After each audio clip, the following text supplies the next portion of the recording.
suppliers and the health and sanitary workers, even as a large section of citizens stayed home. Milk, vegetables, fruit suppliers, health and sanitary workers, truck drivers, railways and public transport workers, bank employees, electricity workers, our annadatas, police, firemen and the armed forces all had to go about their work as normal, but with the additional anxiety of the virus hanging over them.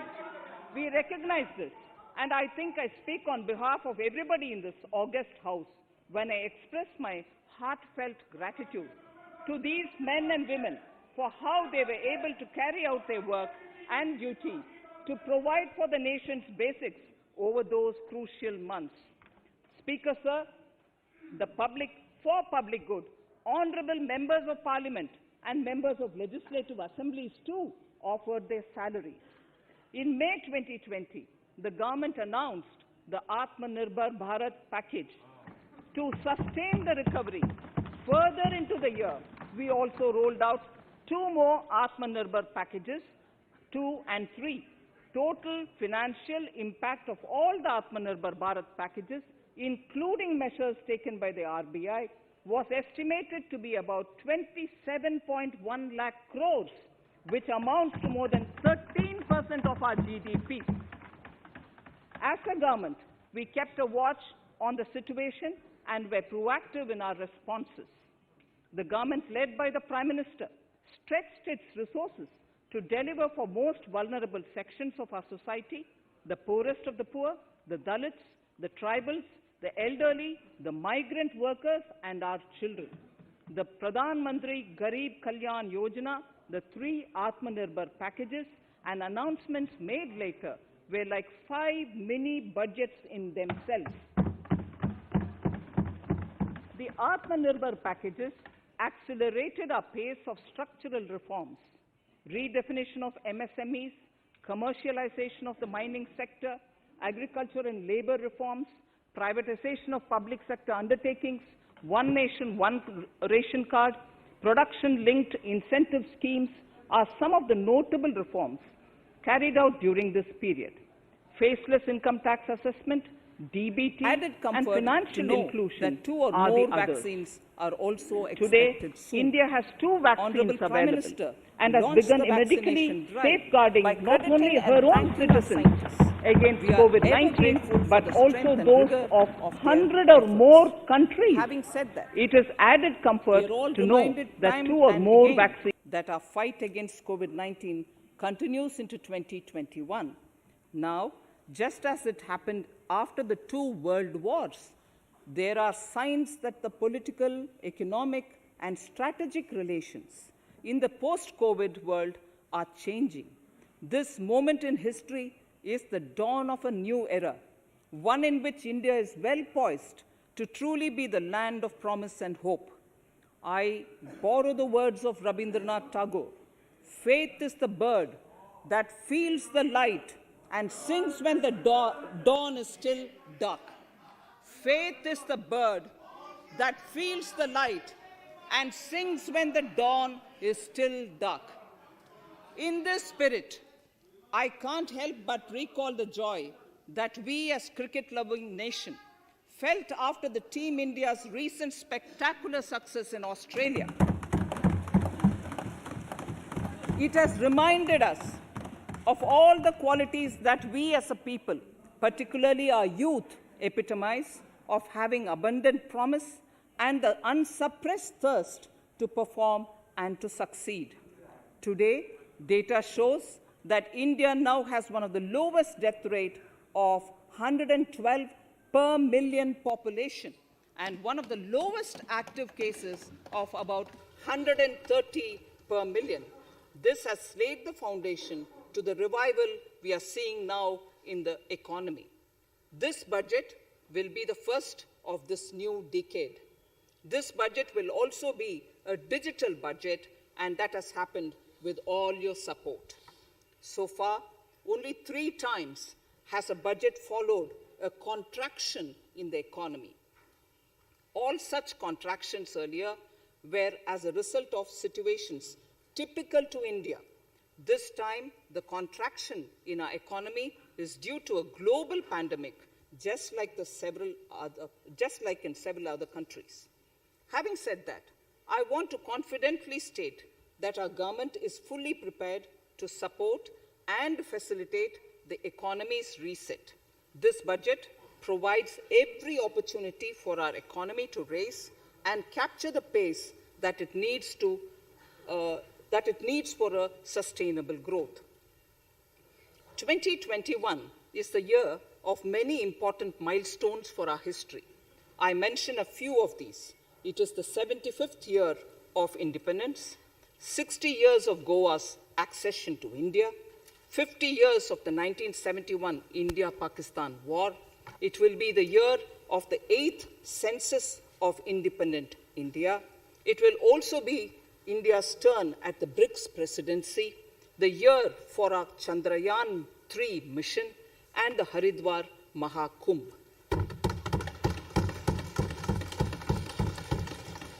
Honorable Speaker, before I commence Part A of the budget, I want to take a moment to acknowledge how isolating and distancing seemed like insurmountable challenges for a country like ours that has people coming together in times of crisis. It hurts us in many ways. It hurt us in many ways. I bow my head in respect to every citizen for the endurance shown in facing what was an undeniably a tough year for all our physical and mental well-being. Part A. In Part A, I wish to lay a vision for Atmanirbhar Bharat. Atmanirbhar Bharat or Atmanirbharta is not a new idea. Ancient India was largely self-reliant and equally a business epicenter of the world. Atmanirbhar Bharat is an expression of the 130 crore Indians who have full confidence in their capabilities and skills. We are already part of international groupings such as the G20 and the BRICS, the Coalition for Disaster Resilient Infrastructure, and the International Solar Alliance are realities today due to India's efforts. The proposals in Part A will further strengthen the sankalp of nation first, doubling farmers' income, strong infrastructure, healthy India, good governance, opportunities for youth, education for all, women empowerment, and inclusive development, among others. Additionally, also on the path to fast implementation are the 13 promises we had made in the budget of 2015-16, which were to materialize during the Amrit Mahotsav of 2022 on the 75th year of our independence. They too resonate with the vision of Atmanirbharta. The budget proposals for 21-22 rest on 6 pillars: health and well-being, physical and financial capital and infrastructure, inclusive development for aspirational India, reinvigorating human capital, innovation and R&D, and as 6th, minimum government and maximum governance. I now move to talking about the first pillar, health and well-being. Even at the outset, I would like to say that the investment on health infrastructure in this budget has increased substantially. Progressively, as institutions absorb more, we shall commit more. Taking a holistic approach to health, we focus on strengthening 3 areas: preventive, curative, and well-being. Health systems. A new centrally sponsored scheme, PM Atmanirbhar Swasth Bharat Yojana, will be launched with an outlay of about 64,180 crores over 6 years. This will develop capacities of primary, secondary, and tertiary care health systems, strengthen existing national institutions, and create new institutions to cater to detection and cure of new and emerging diseases. This will be in addition to the National Health Mission. The main interventions under the scheme are support for over 17,000 rural and 11,000 urban health and wellness centers, setting up integrated public health labs in all districts, and 3,382 block public health units in 11 states, establishing critical care hospital blocks in 602 districts and 12 central institutions, strengthening of National Center for Disease Control, its 5 regional branches and 20 metropolitan health surveillance units, expansion of the integrated health information portal to all states and UTs to connect all public health labs, operationalization of 17 new public health units, and strengthening of 33 existing public health units at points of entry, that is, at 32 airports, 11 seaports, and 7 land crossings, setting up of 15 health emergency operation centers and 2 mobile hospitals, and setting up of a National Institution for One Health, a regional research platform for WHO, World Health Organization, Southeast Asia Region Office, 9 biosafety level 3 laboratories, and 4 regional national institutes for virology. Nutrition. To strengthen nutritional content, delivery, outreach, and outcome, we will merge the supplementary nutrition program and the Poshan Abhiyan and launch the Mission Poshan 2.0. We shall adopt an intensified strategy to improve nutritional outcomes across 112 aspirational districts. Universal coverage of water supply. The World Health Organization has repeatedly stressed the importance of clean water, sanitation, and clean environment as a prerequisite to achieving universal health. The Jal Jeevan Mission Urban will be launched. It aims at universal water supply in all 4,378 urban local bodies with 2.86 crores household tap connections, as well as liquid waste management in 500 Amrit cities. It will be implemented over 5 years with an outlay of 2,87,000 crores. Swachh Bharat and Swasth Bharat. For further Swachhata of urban India, we intend to focus on complete fecal sludge management and wastewater treatment, source segregation of garbage, reduction in single-use plastic, reduction in air pollution by effectively managing waste from construction and demolition activities, and bioremediation of all legacy dump sites. The Urban Swachh Bharat Mission 2.0 will be implemented with a total financial allocation of 1,41,678 crores over a period of 5 years from 2021. Clean air. To tackle the burgeoning problem of air pollution, I propose to provide an amount of 2,217 crores of rupees for 42 urban centers with a million plus population in this budget. Scrapping policy. We are separately announcing, Honorable Speaker, a voluntary vehicle scrapping policy to phase out old and unfit vehicles.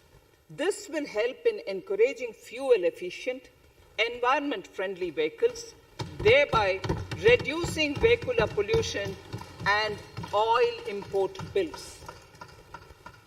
Vehicles would undergo fitness tests in automated fitness centers, after 20 years in case of personal vehicles, and after 15 years in case of commercial vehicles. Details of the scheme will be separately shared by the ministry. Vaccines.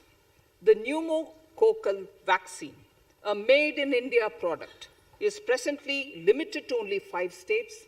It will be rolled out across the country. This will avert more than 50,000 child deaths annually. Honorable Speaker, I have provided 35,000 crores of rupees for COVID-19 vaccine in this year 21-22. I am committed to provide further funds if required. So the budget outlay for health and well-being is 2,23,846 crores in this BE 21-22, as against the BE of only 94,452 crores, and it marks an increase of 137%. The details of the same are at Annexure 1 of the speech. Honorable Speaker, I now move to the second pillar, physical and financial capital and infrastructure. Atmanirbhar Bharat, production-linked incentive schemes are things which I would like to place an emphasis. For a $5 trillion economy, our manufacturing sector has to grow in double digits on a sustained basis. Our manufacturing companies need to become an integral part of global supply chains, possess core competence and cutting-edge technology. To achieve all of the above, PLI schemes to create manufacturing global champions for an Atmanirbhar Bharat have been announced for 13 sectors. For this, the government has committed nearly 1.97 lakh crores over 5 years starting this financial year. This initiative will help bring scale and size in key sectors, create and nurture global champions, and provide jobs to our youth. Textiles. To enable the textile industry to become globally competitive, attract large investments, and boost employment generation, a scheme of Mega Investment Textiles Park will be launched in addition to the PLI schemes. This will create world-class infrastructure with plug-and-play facilities to create global champions in exports. 7 textile parks will be established over 3 years. Infrastructure. The National Infrastructure Pipeline, which I announced in December 2019, is the first of its kind. Whole of government exercise ever undertaken by Government of India. The NIP was launched with 6,835 projects. The project pipeline has now expanded to 7,400 projects. Around 217 projects worth rupees 1.10 lakh crores under some key infrastructure ministries have been completed. The NIP is a specific target which this government is committed to achieving over the coming years. It will require a major increase in funding from both the government and the financial sector. In this budget, I propose to take concrete steps to do this in 3 ways. Firstly, by creating the institutional structures. Secondly, by a big thrust on monetizing assets. And thirdly, by enhancing the share of capital expenditure in central and state budgets. Infrastructure needs long-term debt financing. A professionally managed development financial institution is necessary to act as a provider, enabler, and catalyst for infrastructure financing. Accordingly, I shall introduce a bill to set up a development financial institution. I have provided a sum of 20,000 crore rupees to capitalize this institution. The ambition is to have a lending portfolio of at least 5 lakh crores for this DFI within 3 years' time. Debt financing of InvITs and REITs by foreign portfolio investors will be enabled by making suitable amendments in the relevant legislations. This will further ease access of finance to InvITs and REITs, thus augmenting funds for infrastructure and real estate sectors. Asset monetization. Monetizing operating public infrastructure. Monetizing operating public infrastructure assets is a very important financing option for new infrastructure construction. A national monetization pipeline of potential brownfield infrastructure assets will be launched. An asset monetization dashboard will also be created for tracking the progress and to provide visibility to investors. Some important measures in the direction of monetization are National Highways Authority of India and the PGCIL each have sponsored one InvIT that will attract international and institutional investors. 5 operational roads with an estimated enterprise value of 5,000 crores of rupees are being transferred to the NHAI InvIT. Similarly, transmission assets of value 7,000 crores will be transferred to the PGCIL InvIT. Railways will monetize dedicated freight corridor assets for operations and maintenance after commissioning. A next lot of airports will be monetized for operations and management concessions. Other core infrastructure assets that will be rolled out under the asset monetization programs are NHAI operational toll roads, 2 transmission assets of PGCL, 3 oil and gas pipelines of GAIL, Gas Authority of India Limited, IOCL and HPCL, Airports Authority of India airports in Tier 2 and 3 cities, other railway infrastructure assets, warehousing assets of CPSE, such as the Central Warehousing Corporation and NAFED, among others, and sports stadiums. Sharp increase in capital budget. In the BE 2020-21, we had provided for 4.12 lakh crores for capital expenditure. It was our effort that in spite of resource crunch, we should spend more on capital, and we are likely to end this year at around 4.39 lakh crores, which I have provided in the RE of 2020-2021. For 21-22, I propose a sharp increase in capital expenditure and thus have provided 5.54 lakh crores, which is 34.5% more than the BE of 2020-2021. Of this, I have kept a sum of more than 44,000 crores in the budget head of the Department of Economic Affairs to be provided for projects, programs, or departments that show good progress in capital expenditure and are in need of further funds.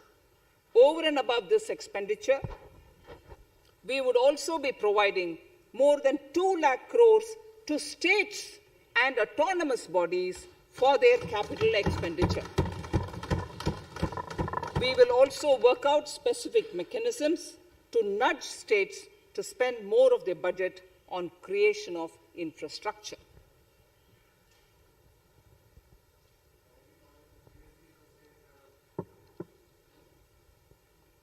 Roads and highways infrastructure. More than 13,000 kilometer length of roads at a cost of 3.3 lakh crores has already been awarded under the 5.35 lakh crores Bharatmala Pariyojana project, of which 3,800 kilometers have been constructed. By March 2022, we would be awarding another 8,500 kilometers and complete an additional 11,000 kilometers of national highway corridors. To further augment road infrastructure, more economic corridors are also being planned. Some are 3,500 kilometers of national highway works in the state of Tamil Nadu at an investment of 1.03 lakh crores. These include Madurai-Kollam corridor, Chittoor-Tachur corridor, and construction will start next year. Second, 1,100 kilometers of national highway works in the state of Kerala at an investment of 65,000 crores, including 600 kilometer section of Mumbai-Kanyakumari corridor in Kerala. Third, 675 kilometers of highway works in the state of West Bengal at a cost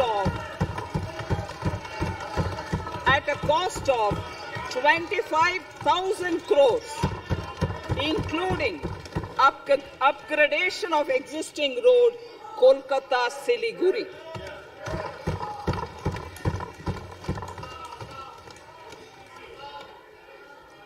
National highway works of around 19,000 crores are currently in progress in the state of Assam. Further works of more than 34,000 crores covering more than 1,300 kilometers of national highways will be undertaken in the state in the coming 3 years.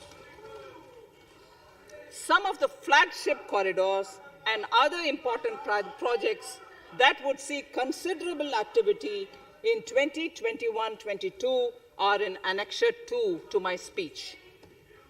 I am also providing an enhanced outlay of 1,18,101 crores, 1,18,101 crores for Ministry of Road Transport and Highways, of which 1,08,230 crores is for capital, the highest ever provided.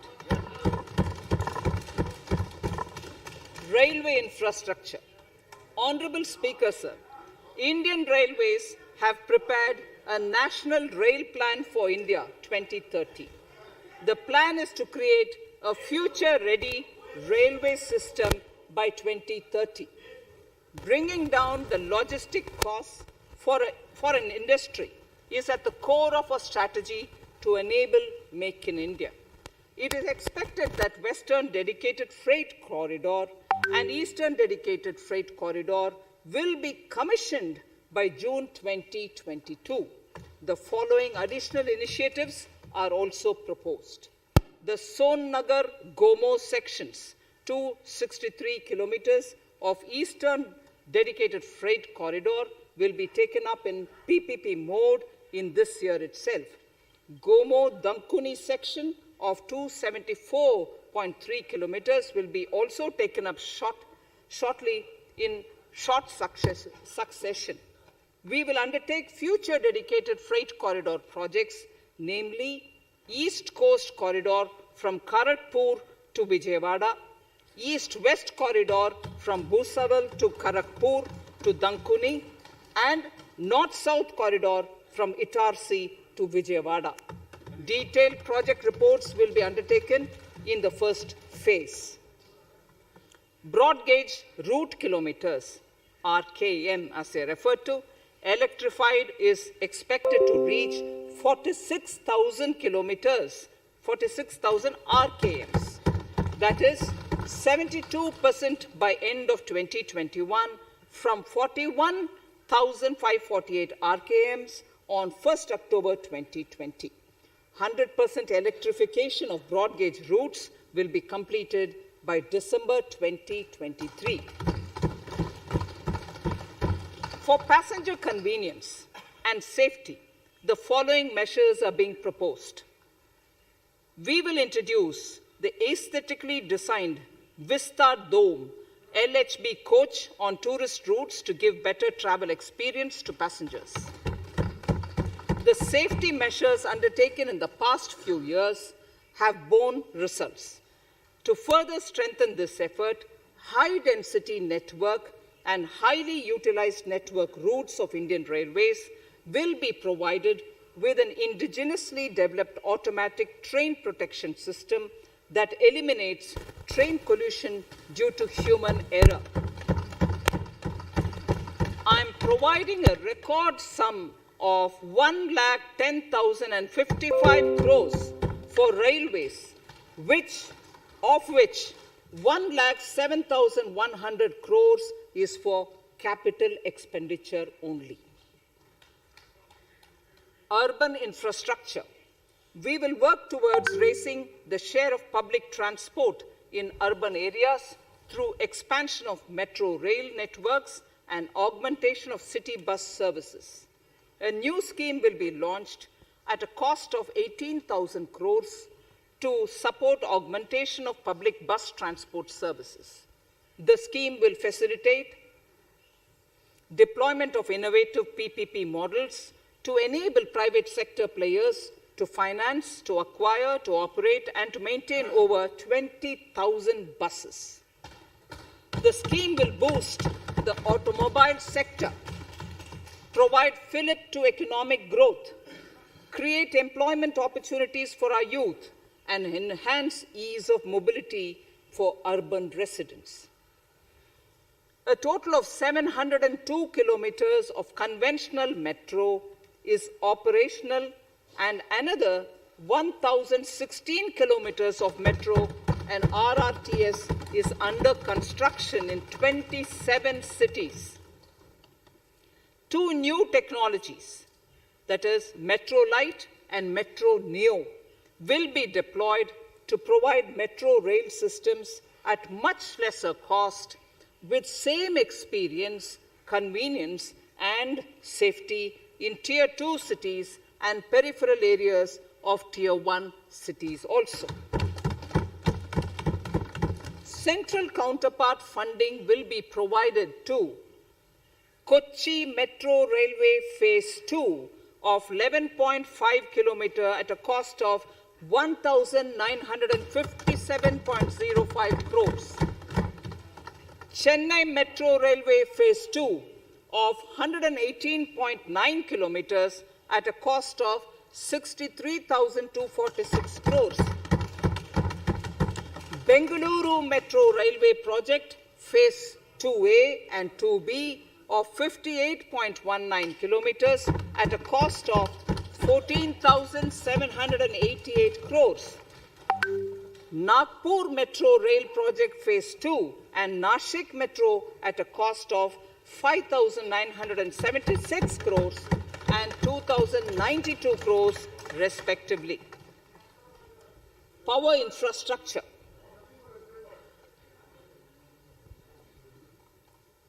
The past 6 years have seen a number of reforms and achievements in power sector.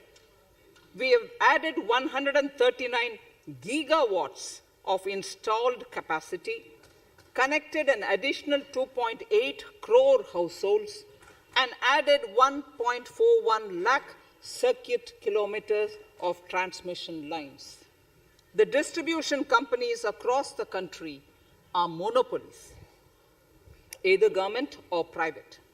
There is a need to provide choice to the consumers by promoting competition. A framework will be put in place to give consumers alternatives to choose from among more than one distribution companies. I read that sentence again.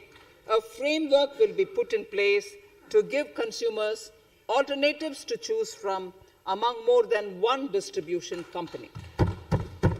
The viability of distribution companies is a serious concern.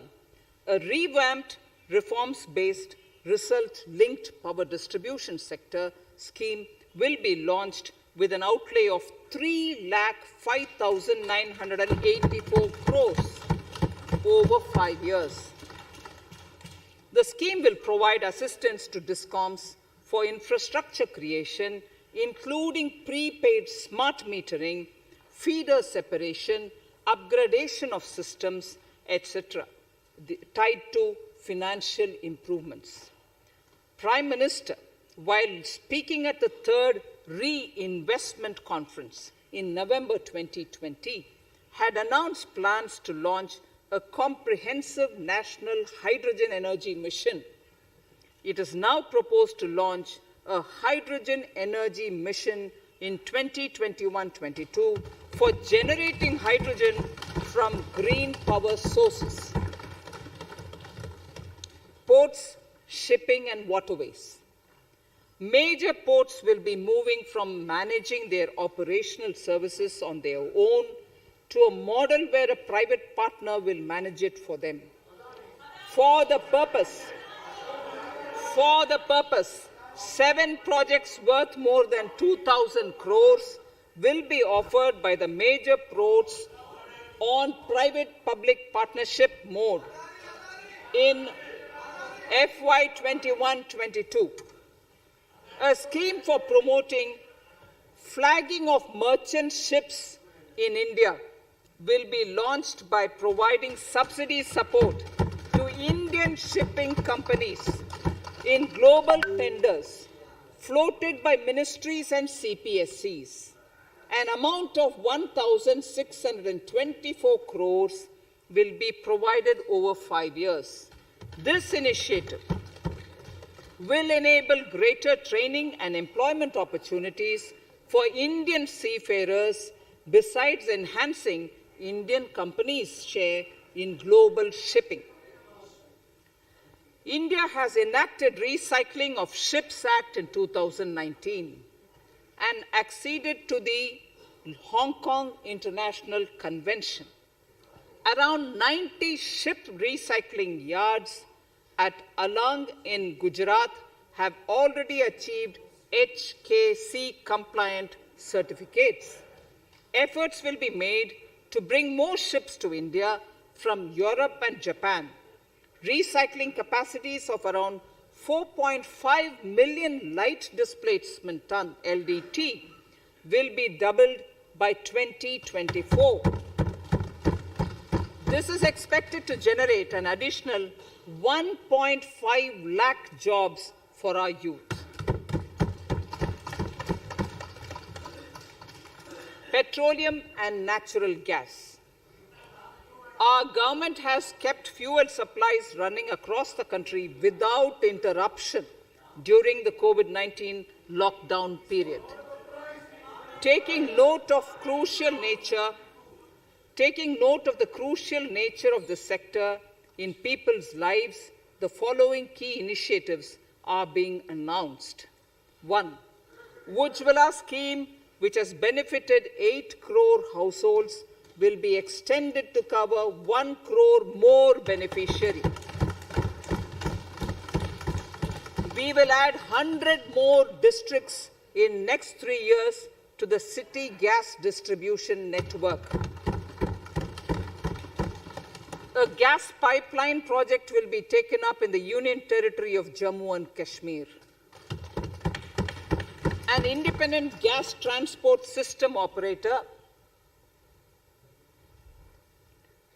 will be set up for facilitation and coordination of booking of common carrier capacity in all natural gas pipelines on a non-discriminatory open access basis. Financial capital. I propose to consolidate the provisions of the SEBI Act 1992, Depositories Act 1996, Securities Contracts Regulation Act 1956, and Government Securities Act 2007 into a rationalized single securities markets code. The government would support the development of a world-class fintech hub at the GIFT IFSC. To instill confidence amongst the participants in corporate bond market during times of stress and to generally enhance secondary market liquidity, it is proposed to create a permanent institutional framework. The proposed body would purchase investment-grade debt securities both in the stressed and normal times and help in the development of the bond market. In the budget 2018-19, government had announced its intent to establish a system of regulated gold exchanges in the country. For the purpose, SEBI will be notified as the regulator, and Warehousing Development and Regulatory Authority will be strengthened to set up a commodity market ecosystem arrangement, including vaulting, assaying, logistics, etc., in addition to warehousing. Towards investor protection, I propose to introduce an investor charter as a right of all financial investors across all financial products. To give a further boost to the non-conventional energy sector, I propose to provide additional capital infusion of 1,000 crores to Solar Energy Corporation of India and 1,500 crores to Indian Renewable Energy Development Agency. I propose to amend the Insurance Act 1938 to increase the permissible FDI limit from 49% to 74% in insurance companies and allow foreign ownership and control with safeguards. Under the new structure, the majority of directors on the board and key management persons would be resident Indians, with at least 50% of directors being independent directors and specified percentage of profits being retained as general reserve. Stressed asset resolution by setting up a new structure. The high level of progress for eventual value realization. Recapitalization of PSB. To further consolidate the financial capital capacity of PSBs, further recapitalization of 20,000 crores is proposed in 21-22.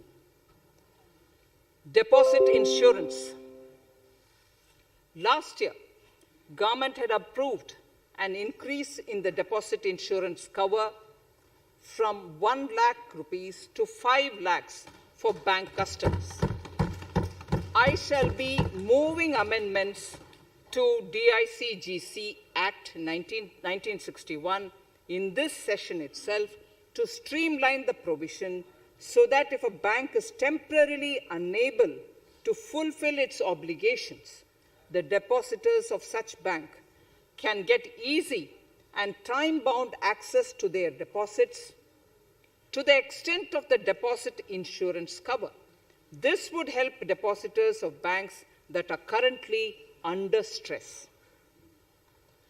To improve credit discipline, while continuing to protect the interest of small borrowers, for NBFCs with minimum asset size of 100 crores, the minimum loan size eligible for debt recovery under the Securitization and Reconstruction of Financial Assets and Enforcement of Security Interests SARFAESI Act 2002, it is proposed to be reduced from the existing level of 50 lakhs to 20 lakhs.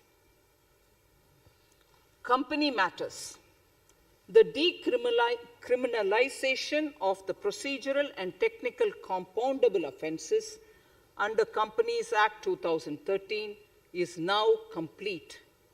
I now propose to take up decriminalization of the Limited Liability Partnerships Act 2008.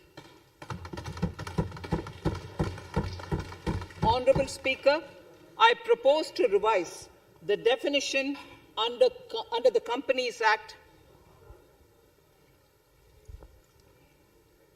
2013 for small companies by increasing the threshold for paid-up capital from not exceeding 50 lakh to not exceeding 2 crores, and turnover from not exceeding 2 crores to not exceeding 20 crores. This will benefit more than 2 lakh companies in easing their compliance requirements. As a further measure which directly benefits startups and innovators, I propose to incentivize the incorporation of one-person companies by allowing one-person companies to grow without any restriction on paid-up capital and turnover, allowing their conversion into any other type of company at any time, reducing the residency limit for an Indian citizen to set up an one-person company from 182 days to 120 days, and allow also non-resident Indians to incorporate OPCs in India. This will be a big boost for startups. To ensure faster resolution of cases, the NCLT framework will be strengthened, e-court system shall be implemented, and alternate methods of debt resolution and special framework for MSMEs shall be introduced. During the coming fiscal, we will be launching data analytics, artificial intelligence, machine learning driven MCA 2.1 version to MCA 21 version 3.0. MCA 21 version 3.0. This version 3.0 will have additional modules for e-scrutiny, e-adjudication, e-consultation, and compliance management. Disinvestment and strategic sale. In spite of COVID-19, we have kept working towards strategic disinvestment. A number of transactions, namely BPCL, Air India, Shipping Corporation of India, Container Corporation of India, IDBI Bank, Bharat Earth Movers Limited, Pawan Hans, Neelachal Ispat Nigam Limited, among others, would be completed in 21-22. Other than IDBI Bank, we propose to take up the two public 21-22. We would also bring the IPO of LIC, for which I am bringing the requisite amendments in this session itself. In the Atmanirbhar package, I had announced that we will come out with a policy of strategic disinvestment of public sector enterprises. I'm happy to inform the House that the government has the government has approved the said policy. The policy provides a clear roadmap for disinvestment in all non-strategic and strategic sectors. We have kept 4 areas that are strategic, where bare minimum CPSEs will be maintained and rest privatized. In the remaining sectors of all CPSEs will be privatized. The main highlights of the policy are mentioned in Annexure 3. To fast forward the disinvestment policy, I'm asking NITI to work out on the next list of center public sector companies that would be taken up for strategic disinvestment. To similarly incentivize states to take to disinvestment of their public sector companies, we will work out an incentive package of central funds to states. Idle assets will not contribute to Atmanirbhar Bharat. The non-core assets largely consist of surplus land with government ministries and departments and public sector enterprises. Monetizing of land can either be by way of direct sale or concession, or by similar means.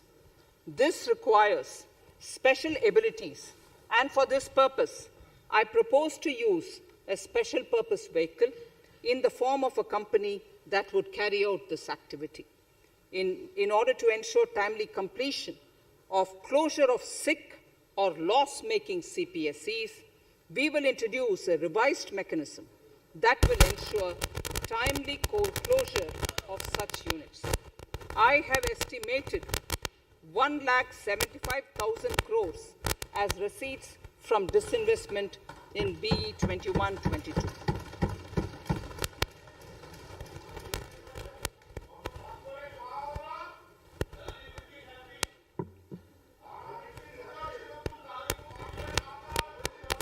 Government financial reforms.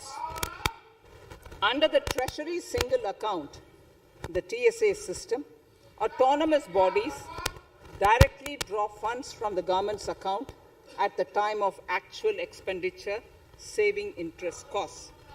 We will extend the TSA system for universal application from 21-22.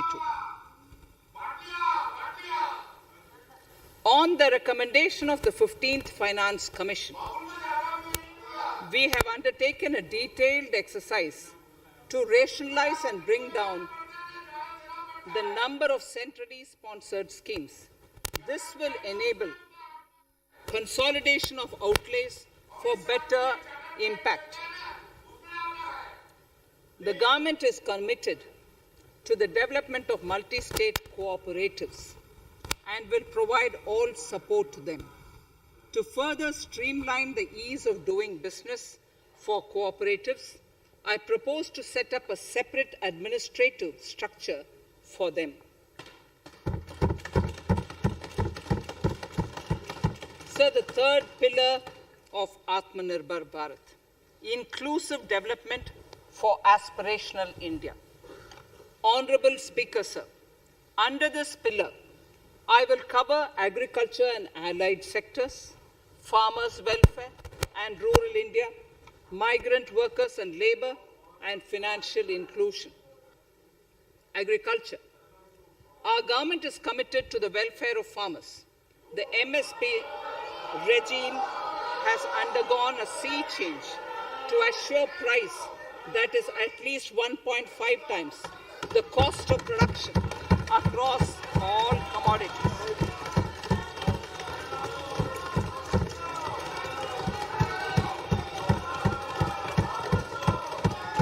The procurement has also continued to increase at a steady pace. This has resulted in increase in payment to farmers substantially. In case of wheat, a total amount paid to farmers in 2013-14. Honorable Speaker, sir, the data that I give now is important for all honorable members to kindly hear. In case of wheat, the total amount paid to farmers in 2013-14 was 33,874 crores. In 2019-20, it was 62,802 crores.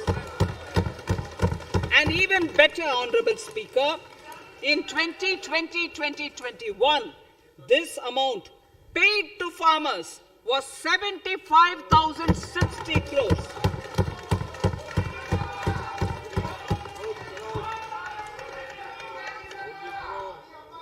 Honorable Speaker, again an important fact, the number of wheat growing farmers that were benefited increased in 2020-21 to 43.36 lakhs compared to 35.57 lakhs in 2019-20. That much of an increase within 1 year. For paddy, again an important data. For paddy, the amount paid in 2013-14 was 63,928 crores. In 2019-20, this increased to 1,41,930 crores. Even better, in 2020-2021, this is further, in 2020-21, In 2020-21, this is further estimated, and I'm saying this is further estimated because the procurement is ongoing, and therefore I can't give you the final figure. This is further estimated to increase to 1,72,752 crores. The number of farmers benefited increased from 1.24 crores in 2019-20 to 1.54 crores in 2020-21. In the same way, Honorable Speaker, sir, in the case of pulses, the amount paid in 2013-14 was 236 crores. In 2019-20, this was increased to 8,285 crores. Now in 2021, it is at 10,530 crores. More than 40 times increase from 2013-14. The receipts to cotton farmers have seen a stupendous increase from 90 crores in 2013-14 to 25,974 crores I'm giving you data as of 27th January 2021. This is bound to increase. From 90 crores for cotton farmers in 2013-14 to 25,974 crores in 2021. All the details in complete narration is available in Annexure 4 to my speech. Early this year, Honorable Prime Minister had launched the Swamitwa scheme. Under this, a record of rights is being given to property owners in villages. Up till now, about 1.80 lakh property owners in 1,241 villages have been provided cards. I propose during 21-22 to extend this to cover all states and union territories. To provide adequate credit to our farmers, I have enhanced the agricultural credit target to 16.5 lakh crores in this year. We will focus on ensuring increased credit flow to animal husbandry, Pashupalan, dairy, and to Matsyakar, to the fisheries. We are enhancing the allocation to the Rural Infrastructure Development Fund from 30,000 crores to 40,000 crores. The Micro Irrigation Fund, with a corpus of 5,000 crores, has been created under NABARD. I propose to double it by augmenting it by another 5,000 crores. To boost value addition in agriculture and allied products and their exports, the scope of Operation Green Scheme that is presently applicable to only tomatoes, onions, and potatoes will be enlarged to include 22 perishable crops. Around 1.68 lakh crore farmers, around 1.68 crore farmers are registered, and 1.14 lakh crores of rupees trade value has been carried out through e-NAMs, the National Agricultural Market. Keeping in view the transparency and the competitiveness that e-NAM has brought into the agricultural market, 1,000 more mandis will be integrated with e-NAM. Honorable Speaker, sir, with all this, the Agricultural Infrastructure Fund would be made available to the APMCs for augmenting their infrastructure facilities.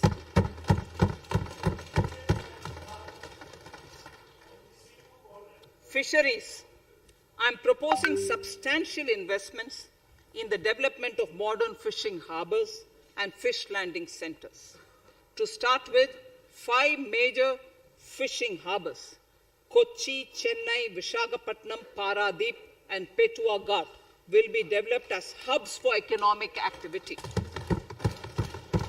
We will also develop inland fishing harbors and fish landing centers along the banks of rivers and waterways.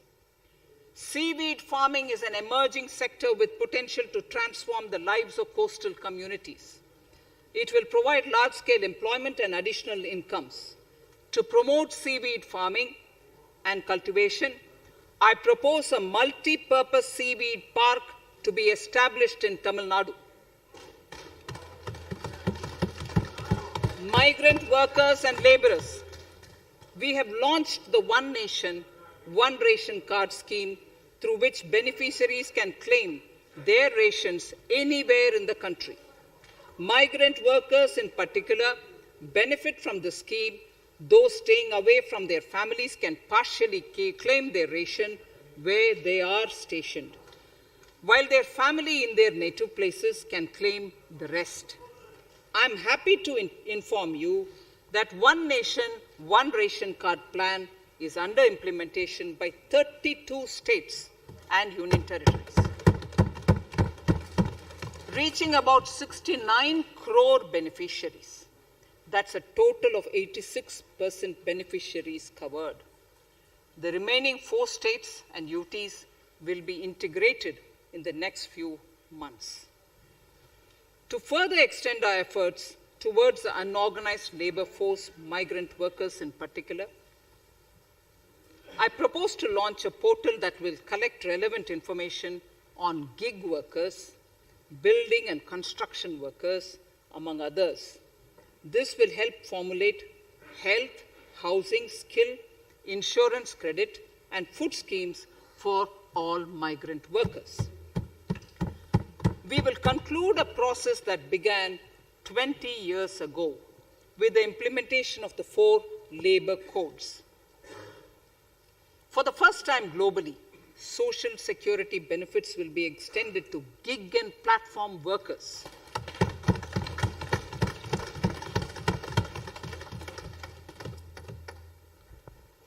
Minimum wages will apply to all categories of workers, and they will all be covered by the Employees State Insurance Corporation. Women will be allowed to work in all categories and also in the night shifts with adequate protection. At the same time, compliance burden on employers will be reduced with a single registration and licensing and online returns. Financial inclusion. To further facilitate credit flow under the scheme of Stand Up India for the scheduled castes and scheduled tribes and also women, I propose to reduce the margin money requirement from 25% to 15% only, and to also include loans for activities in allied sectors, in allied activities in agriculture. We have taken a number of steps to support the MSME sector. In this budget, I have provided 15,700 crores to this sector, more than double of the last year's BE. Honorable Speaker, sir, I now go to the 4th pillar, reinvigorating human capital. The national education policy announced recently has had good reception. In school education, more than 15,000 schools will be qualitatively strengthened to include all components of the national education policy. They shall emerge as exemplar schools in their regions, hand-holding and mentoring other schools to achieve the ideals of policy. 100 new Sainik schools will be set up in partnership with NGOs, private schools, and states. Higher education. In Budget 2019-20, I had mentioned about the setting up of a higher education commission in India. We would be introducing the legislation this year to implement the same. It will be an umbrella body having 4 separate vehicles for standard setting, accreditation, regulation, and funding. Many of our cities have various institutions, universities, and colleges supported by the Government of India. Hyderabad, for example, has about 40 major institutions.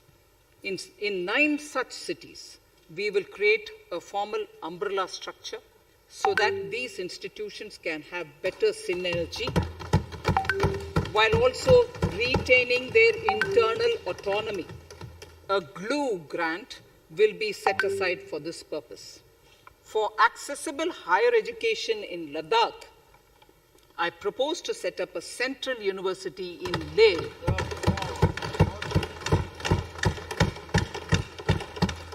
The other important projects to be taken up as a part of the NEP are listed in Annexure 5. Scheduled caste and scheduled tribes welfare. We have set ourselves a target of establishing 750 Eklavya model residential schools in our tribal areas. I propose to increase the unit cost of each such school from 20 crores, which is what it is now, to 38 crores, and for hilly and difficult areas to 48 crores. This would help creating robust infrastructure facilities for our tribal students. We have revamped the post-metric scholarship scheme for the welfare of scheduled caste students. I have also enhanced the central assistance in this regard. We are allotting 35,219 crores for 6 years till 25-26 to benefit 4 crores scheduled caste students. Skilling. In 2016, we had launched the National Apprenticeship Promotion Scheme. The government proposes to amend the Apprenticeship Act with a view to further enhancing apprenticeship opportunities for our youth. We will realign the existing scheme of National Apprenticeship Training Scheme for providing post-education apprenticeship, training of graduates and diploma holders in engineering. Over 3,000 crores will be provided for this purpose.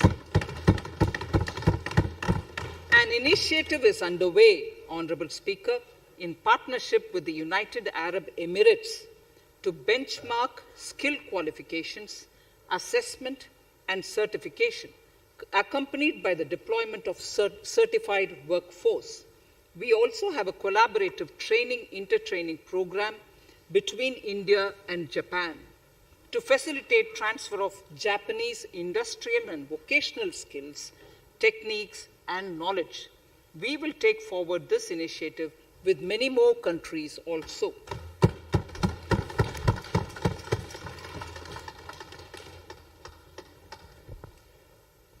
Innovation and R&D. In my budget speech of 2019, I had announced the National Research Foundation. We have now worked out the modalities, and the NRF outlay will be of 50,000 crores over 5 years. It will ensure that the overall research ecosystem in the country is strengthened with focus on identified national priority thrust areas. There has been a manifold increase in digital payments in the recent past. To give a further boost to digital transactions, I earmarked 1,500 crores for a proposed scheme that will provide financial incentive to promote digital mode of payment. We will undertake a new initiative, National Language Translation Mission. This will enable the wealth of governance and policy-related knowledge on the internet being made available in major Indian languages. The new Space India Limited, a PSU, under the Department of Space, will execute the PSLV CS-51 launch, carrying the Amazonia satellite from Brazil, along with a few smaller Indian satellites. As part of the Gaganyaan mission activities, 4 Indian astronauts are being trained on generic spaceflight aspects in Russia. The first unmanned launch is slated for December 2021. Our oceans are a storehouse of living and non-living resources. To better understand this realm, we will launch a deep ocean mission with a budget outlay of more than 4,000 crores over 5 years. This mission will cover deep ocean survey exploration and projects for the conservation of deep sea biodiversity. I come to the sixth pillar, Honorable Speaker, minimum government, maximum governance. Honorable Speaker, sir, this is the last of the 6 pillars. This will outline plans for reforms in one of our core principles of minimum government, maximum governance. We have taken a number of steps to bring reforms in tribunals in the last few years for speedy delivery of justice. Continuing with the reforms process, I now propose to take further measures to rationalize the functioning of tribunals. We have introduced the National Commission for Allied Healthcare Professionals Bill in Parliament. National Commission for Allied Healthcare Professionals Bill in the Parliament, with a view to ensure transparent and efficient regulation of 56 allied healthcare professionals. Additionally, to bring about transparency, efficiency, and governance reforms in the nursing profession, the National Nursing and Midwifery Commission Bill will be introduced by the government for passing. To have ease of doing business for those who deal with government or CPSEs and carry out contracts, I propose to set up a conciliation mechanism and mandate its use for quick resolution of contractual disputes. This will instill confidence in private investors and contractors. Honorable Speaker, sir, the forthcoming census could be the first digital census in the history of India.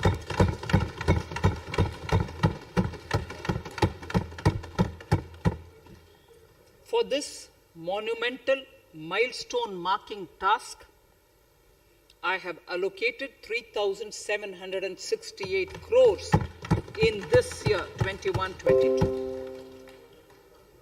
Honorable Speaker, Goa is celebrating the Diamond Jubilee year of the state's liberation from Portuguese rule. From the Government of India's side, I propose to grant 300 crores to the Government of Goa for the celebrations. I propose to provide 1,000 crores for the welfare of tea workers, especially women and children in Assam and West Bengal. A special scheme will be devised for the same.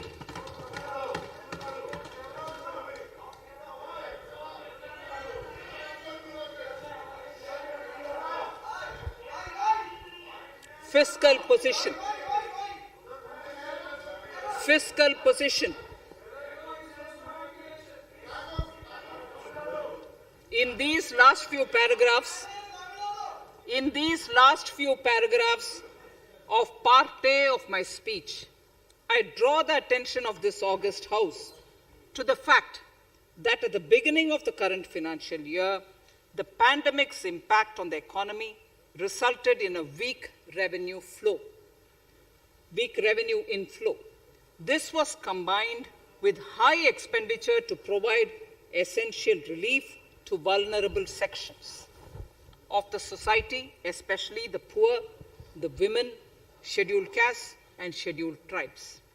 Unlike many other countries, we opted for a series of medium-sized packages during the pandemic so that we could calibrate and target our response according to the evolving situation.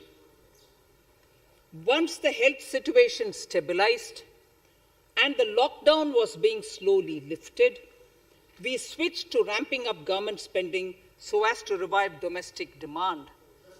As a result, against an original BE expenditure of 30.42 lakh crores for 2020-21, our RE estimates are 34.50 lakhs. 30.42 now within the year, going up to 34.5 lakh crores. We have maintained quality of expenditure. The capital expenditure estimated in the RE is 4.39 lakh crores as against 4.12 lakh crores in the BE stage. So the beginning of the year, we had marked only 4.12 lakh, whereas it is 4.39 lakh crores as we end the year. Fiscal deficit in RE 2020-2021 is pegged at 9.5% of the GDP. Fiscal deficit in RE 2020 to 2021 is pegged at 9.5% of GDP. We have funded this through government borrowings, multilateral borrowings, small saving funds, and short-term borrowings. We would need another 80,000 crores, for which we would be approaching the market in these 2 months. We would be needing RE 2020 crores, for which we would be approaching the markets in these 2 months. To ensure that the economy is given the required push, our BE estimates for expenditure in 21-22 are 34.83 lakh crores. This includes 5.54 lakh crores as capital expenditure, an increase of 34.5% over the BE figure of 2020-2021. The fiscal deficit in BE 21-22 is estimated to be 6.8% of the GDP. The gross borrowing from the market for the next year would be around 12 lakh crores. We plan to continue with our path of fiscal consolidation and intend to reach the fiscal deficit level below 4.5% of the GDP by 2025-2026, with a fairly steady decline over the period. We hope to achieve the consolidation by first increasing the buoyancy of tax revenue through improved compliance, and secondly, by increased receipts from monetization of assets, including public sector enterprises and land. The Contingency Fund of India is being proposed to be augmented. The Contingency Fund of India is being proposed to be augmented from 500 crores to 30,000 crores through Finance Bill.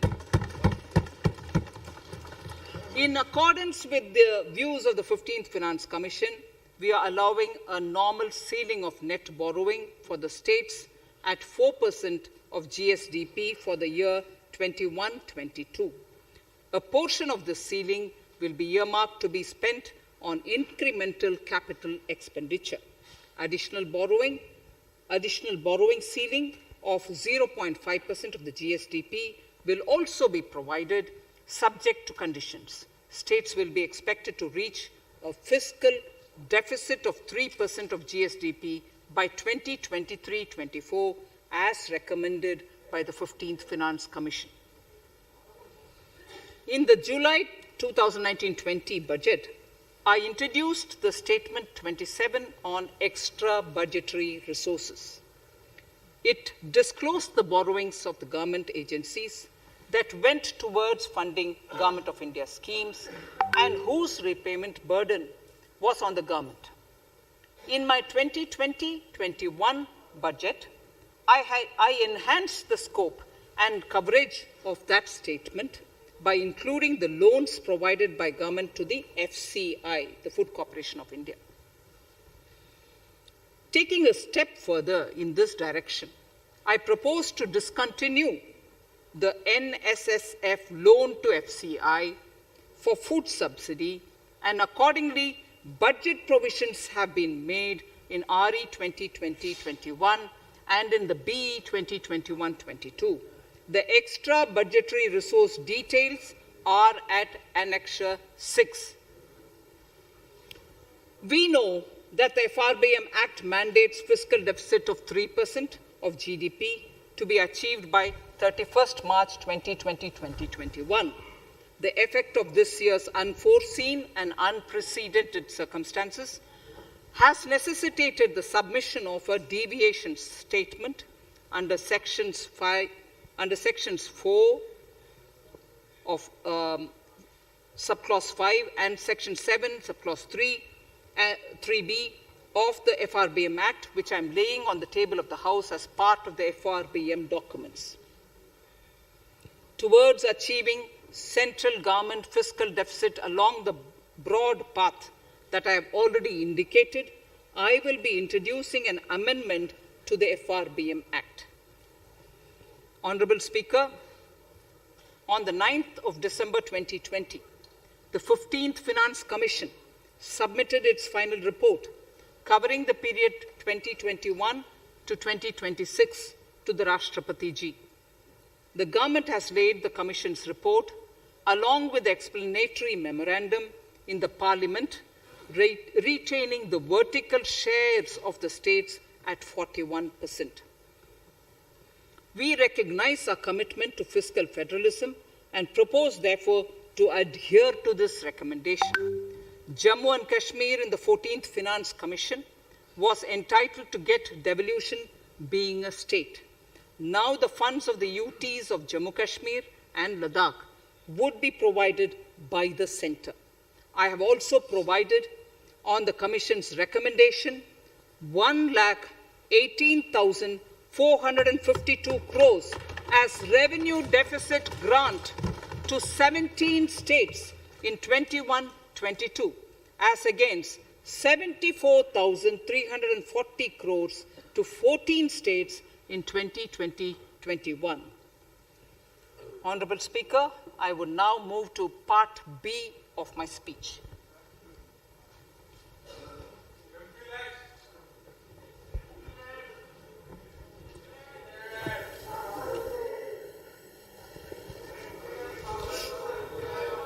Honorable Speaker, the world is facing a serious challenge of the pandemic and its aftershock.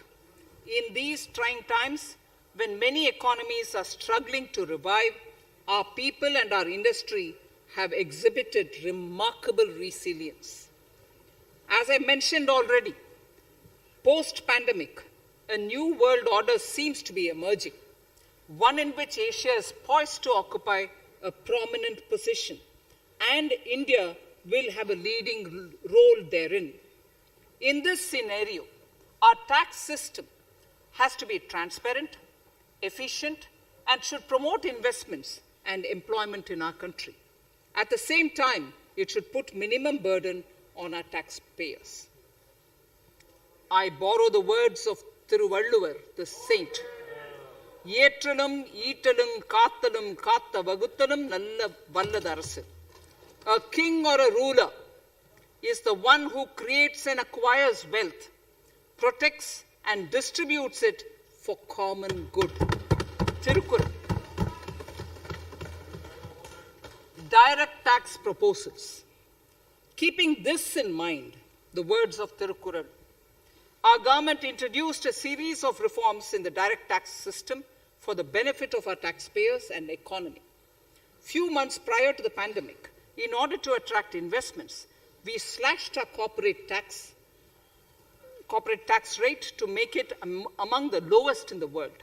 The dividend distribution tax too was abolished. The burden of taxation on small taxpayers was eased by increasing rebates. In 2020, the return filers saw a dramatic increase to 6.48 crores from 3.31 crores in 2014.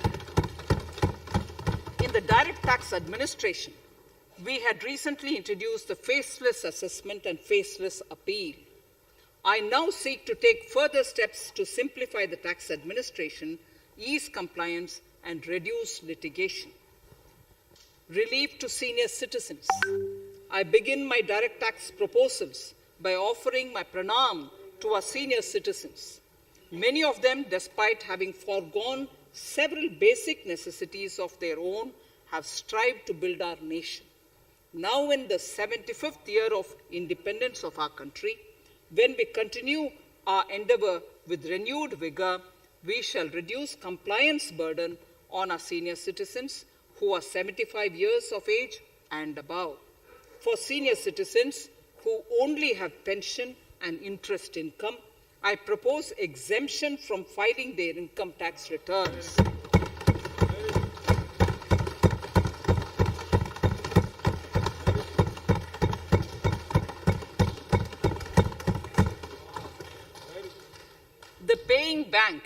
will deduct the necessary tax on their income. Reduction in time for income tax proceedings. This is a very key announcement, if you ask me. Honorable Speaker, presently an assessment can be reopened up to 6 years and in serious tax fraud cases for up to 10 years. As a result, taxpayers have to remain under uncertainty for a very long time.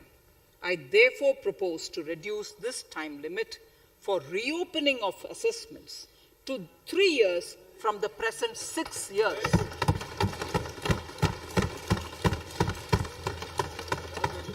In serious tax evasion cases too, only where there is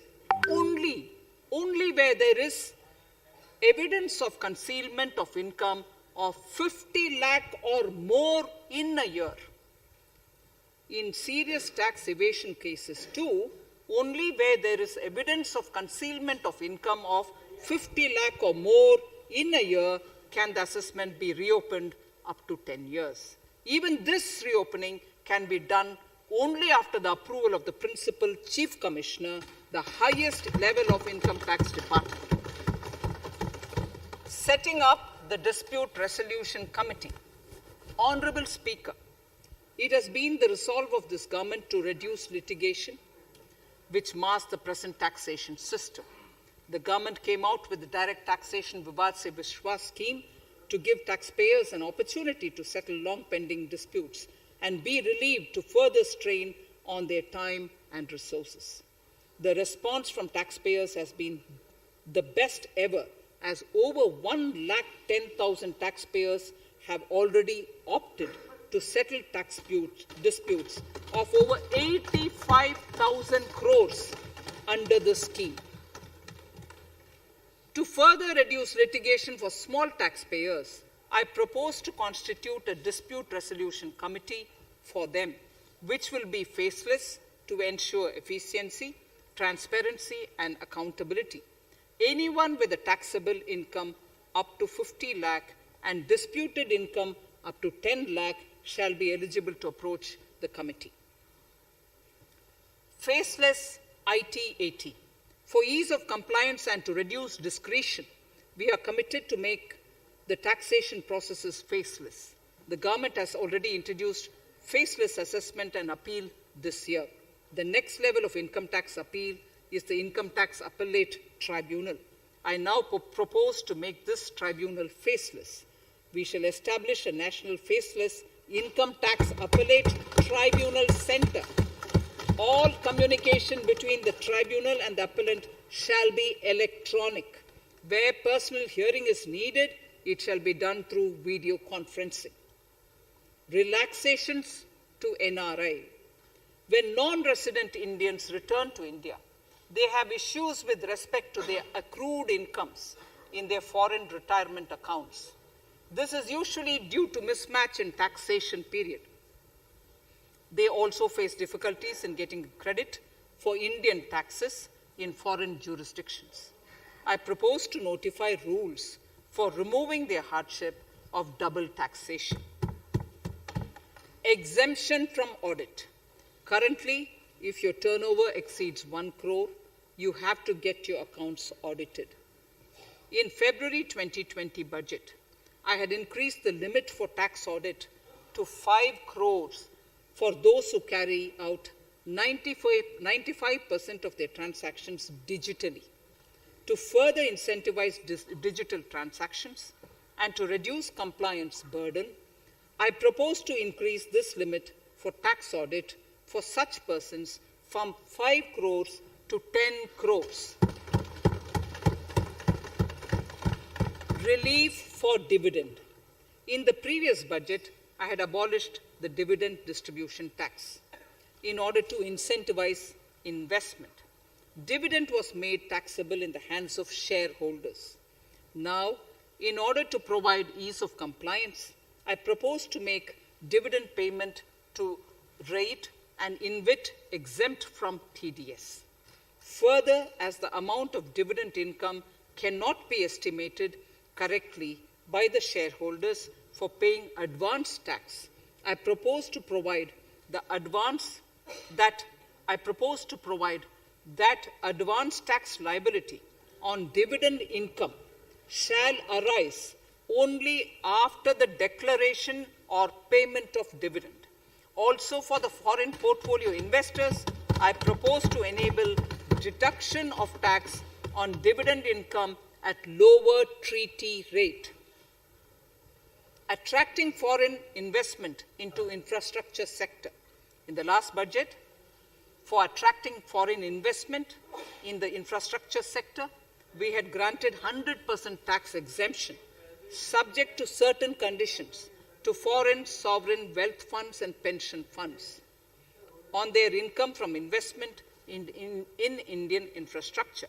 We have noticed that few of such funds are facing difficulties in meeting some of the conditions. In order to ensure that a large number of funds invest in India, I propose to relax some of these conditions relating to prohibition on private funding, restriction on commercial activities, and direct investment in infrastructure. In order to allow funding of infrastructure by issue of zero-coupon bonds, I propose to make notified infrastructure debt funds eligible to raise funds by issuing tax-efficient zero-coupon bonds. Affordable housing.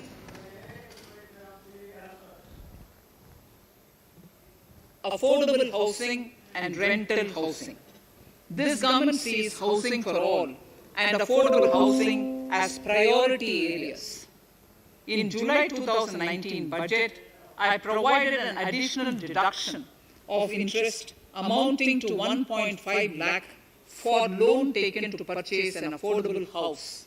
I propose to extend the eligibility of this condition by 1 more year to 31st March 2022.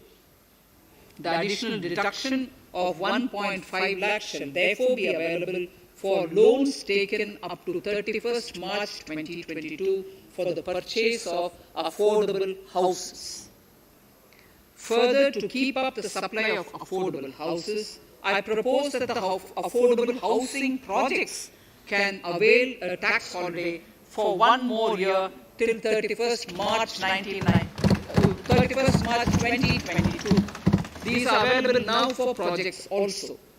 We are committed to promote supply of affordable rental housing for migrant workers. For this, I propose to allow tax exemption for notified affordable rental housing projects. Tax incentives to IFSC. As I mentioned in Part A of the speech, the government is committed to making the International Financial Services Center in GIFT City a global financial hub. In addition to the tax incentives already provided, I propose to include, among others, tax holiday for capital gains for aircraft leasing companies, tax exemption for aircraft lease rentals paid to foreign lessors, tax incentive for relocating foreign funds in the IFSC, and to allow tax exemption to the investment division of foreign banks located in the IFSC. Pre-filling of returns. Honorable Speaker, in order to ease compliance for the taxpayer, details of salary income, tax payments, TDS, etc., already come pre-filled in income tax returns. To further ease filing of returns, details of capital gains from listed securities, dividend income, and interest from banks, post office, etc., will also be now pre-filled. Relief to small trusts. We hope to reduce compliance burden on small charitable trusts running educational institutions and hospitals. So far, there is a blanket exemption to such entities whose annual receipt does not exceed 1 crore of rupees. I now propose to increase this amount to 5 crores. Labor welfare. We have noticed that some employers deduct the contribution of employees toward provident funds, superannuation funds, and other social security funds, but do not deposit these contributions within the specified time. For these employees, this means a loss of interest or income. In cases where an employer later becomes financially unviable, non-deposit results in a permanent loss for the employees.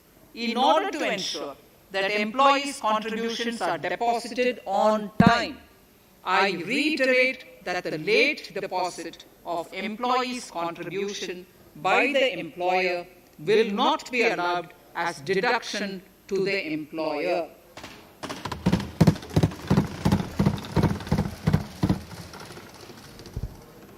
Incentives for startups. In order to incentivize startups in the country, I propose to extend the eligibility for claiming tax holiday for startups by one more year, till 31st March 2022. Further, in order to incentivize funding for the startups, I propose to extend the capital gains exemption for investment in startups by one more year till 31st March 2022.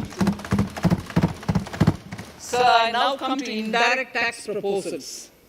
GST. Before I come to my indirect tax proposals, I would like to appraise the House on GST. The GST is now 4 years old, and we have taken several measures to further simplify it. Some of the measures include nil return through SMS, quarterly return and monthly payment for small taxpayers, electronic invoice system, validated input tax statements, pre-filled editable GST return, and staggering of returns filing.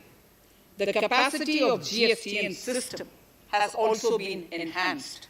We have also deployed deep analytics and artificial intelligence to identify tax evaders and fake billers and launched special drives against them.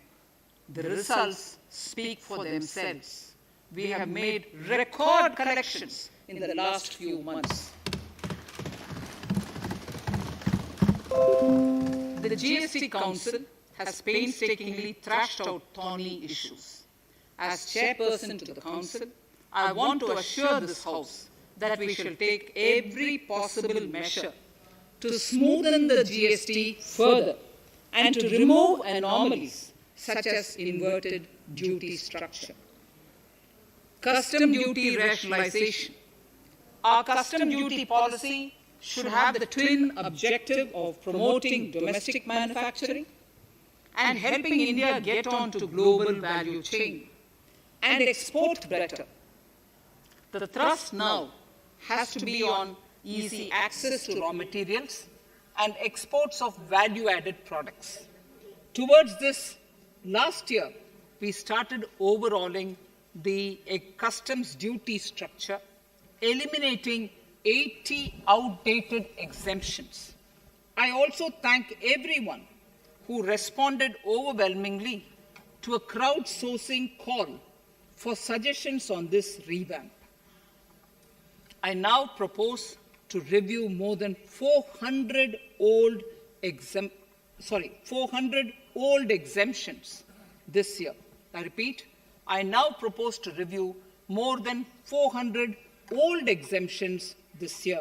We will conduct this through extensive consultations, and from 1st October 2021, we will put in place a revised customs duty structure free of distortions. I also propose that any new customs duty exemptions, therefore, henceforth will have validity up to 31st March following 2 years from the date of the issue. Electronic and mobile phone industry. Domestic electronic manufacturing has grown rapidly. We are now exporting items like mobiles and chargers. For greater domestic value addition, we are withdrawing a few exemptions on part of chargers and subparts of mobiles. Further, some parts of mobiles will move from nil rate to a moderate 2.5%. Iron and steel. MSMEs and other user industries have been severely hit by a recent sharp rise in iron and steel prices. Therefore, we are reducing customs duty uniformly to 7.5% on semis, flats, and long products of non-alloy, alloy, and stainless steels. To provide relief to metal recyclers, mostly MSMEs, I am exempting duty on steel scrap for a period up to 31st March 2022. Further, I am also revoking ADD and CVD on certain steel products. Also, to provide relief to copper recyclers, I am reducing duty on copper scrap from 5% to 2.5%. Textiles. The textile sector generates employment and contributes significantly to the economy. There is a need to rationalize duties on raw material inputs to man-made textiles. We are now bringing nylon chain on par with polyester and other man-made fibers. We are uniformly reducing the BCD rates on caprolactam, nylon chips, nylon fiber, and yarn to 5%. This will help the textile industry, MSMEs, and also overall exports. Chemicals. We have calibrated customs duty rates on chemicals to encourage domestic value addition and to remove inversions. Apart from other items, we are reducing customs duty on naphtha to 2.5% to correct inversion. Gold and silver presently attract a basic customs duty of 12.5%. Since the duty was raised from 10% in July 19, prices of precious metals have risen sharply. To bring it closer to previous levels, we are rationalizing customs duty on gold and silver. Renewable energy. In Part A, we have already acknowledged that solar energy has huge promise for India. To build up domestic capacity, we will notify a phased manufacturing plan for solar cells and solar panels. At present, to encourage domestic production, we are raising duty on solar inverters from 5% to 20% and on solar lanterns from 5% to 15%. Capital equipment and auto parts.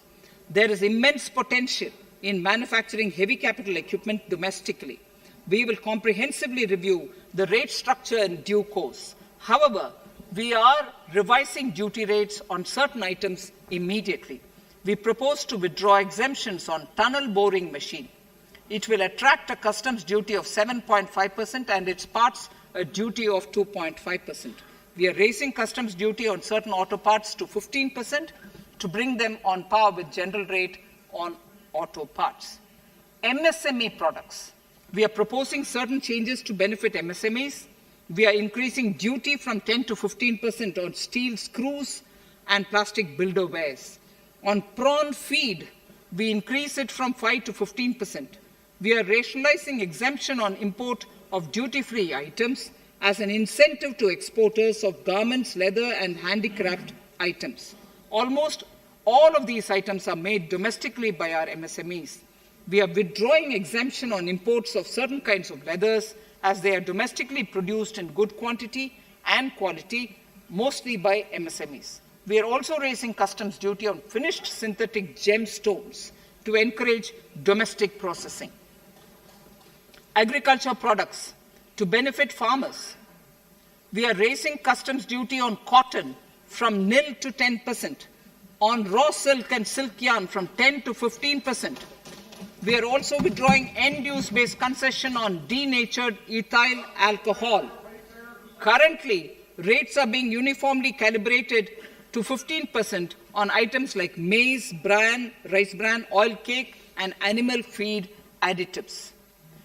There is an immediate need to improve agricultural infrastructure so that we produce more while also conserving and processing agricultural output efficiently. This will ensure enhanced remuneration for our farmers. To earmark resources for this purpose, I propose an agricultural infrastructure and development cess on a small number of items. However, while I'm applying this cess, we have taken care not to put additional burden on consumers on most items. Rationalization of procedures and easing of compliance. For their judicious application, we propose certain changes in the provisioning related to ADD, anti-dumping duty, and CVD, countervailing duty levies. To complete customs investigation, we are prescribing definite timelines. In 2020, we rolled out the Turant Customs Initiative, which brought in faceless, paperless, and contactless customs measures. With effect from September 2020, we have implemented a new procedure for administration of rules of origin. This has helped in putting a check on misuse of FTAs. The specific details of direct and indirect tax changes proposed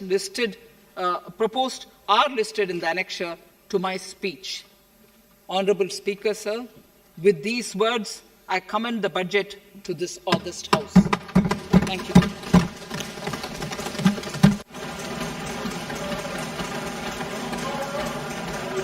item number 1, माननीय मंत्री जी, item number 1। Sorry, I don't have it. Sir, I wish to place on table the 15th Finance Commission report.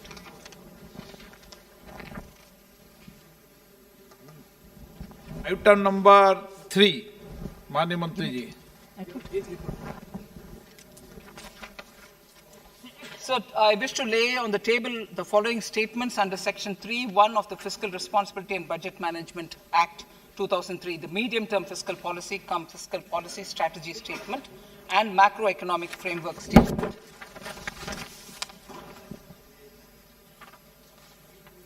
Item number 4. So, I wish to seek your permission to move for leave to introduce the Finance Bill 2021. प्रश्न ये कि विधेयक को पुनर्स्थापित करने की अनुमति प्रदान की जाए। जो सदस्य इसके पक्ष में हाँ कहें, जो सदस्य इसके विरोध में ना कहें। मेरे विचार में निर्णय हाँ वालों के पक्ष में हुआ, हाँ वालों के पक्ष हुआ। माननीय मंत्री जी विधेयक को पुनर्स्थापित करें। श्री प्रहलाद जोशी जी।